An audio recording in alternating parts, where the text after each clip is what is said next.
बोलो तो मैं ऐसे मैं क्या बोलो भैया तुम्हें ज्ञान क्यों नहीं हो रहा, तो कह रही ज्ञानावरणीय कर्म से नहीं हो रहा। तो मैं क्या कुछ यहाँ लगता है ब्लड ब्लड आता है तो वेदना होती है, वो किससे होती है? तो वेद में ऐसे ऐसे बातें चल रही थी। मैं क्या कर्म को अगर पता लग जाए ना ये कि जीव हर बात मेरे पे डाल देता है, तो कर्म जो है ना मान हानि का दावा कर दे तुम्हारे पे कि तू अनंत ज्ञान वाला, अपने में तू रहता नहीं है और तू दोष मेरे को दे रहा है। तूने अंतर क्या किया? पहले बाहर वाले को दोष देता था, उसकी वजह से हो गया, उसकी वजह से हो गया। हाँ, उसकी वजह से मेरा ये नहीं हुआ, उसने डिस्टर्ब किया, ये नहीं हुआ, उसने ये किया।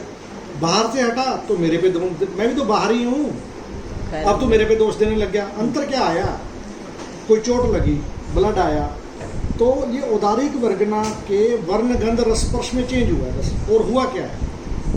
तो पुद्गल में जो चेंज हुआ उसमें तू अब तू बीच में क्यों घुस रहा है? तू अपने में रह। महावीर का जीव अपने में रहा ना, घनसु कुमार का जीव अपने में रहा, तो तू क्यों मेरी तरफ झांकता क्यों है? लोक में भी दूसरे की तरफ झांके तो बुरा माना जाता है। हाँ। तो तू तो सारा दिन ही मेरी तरफ झांकता है, तू तो सारा दिन ही मेरी तरफ झांकता है, तो फिर अनादिकाल से झांक रहा है, झांकता रहे, फिर ऐसे चलता रहेगा तेरा। तो तू अपनी तरफ क्यों नहीं झांक रहा? मतलब जी कर्म बोल रहे हैं आत्मा से। हाँ। कि भाई अपनी तरफ झांक, तो अपनी तरफ झांक, अपनी तरफ झांकना तो सीख। तो सब मेरी तरफ देखता क्यों है?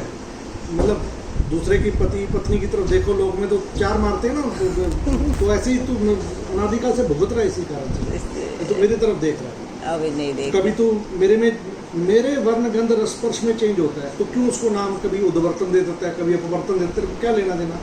मेरे में जो भी चेंज हो रहा है होने दे, मेरे में चेंज हो रहा है ना। तू अपने स्व द्रव्य, स्व क्षेत्र, स्व काल, स्व भाव में रह। ये बात पहले क्यों नहीं कही? तब क्यों बोला उद्दीना होनी चाहिए, उत्तम होना चाहिए, ये होना चाहिए? तो हम उतना पढ़ते नहीं। जब कर्म मीमांसा पढ़ाएंगे तो वही पढ़ाएंगे। वो क्यों पढ़ाएंगे? आप वही पढ़ाओ। जब कर्म मीमांसा पढ़ाएंगे तो वो पढ़ाएंगे। अब तुम बोली कि आत्मा की कोई बात सुनाओ।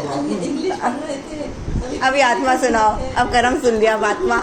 यही आत्मा की बात ही तो है, और क्या है? ओ कर्म कितना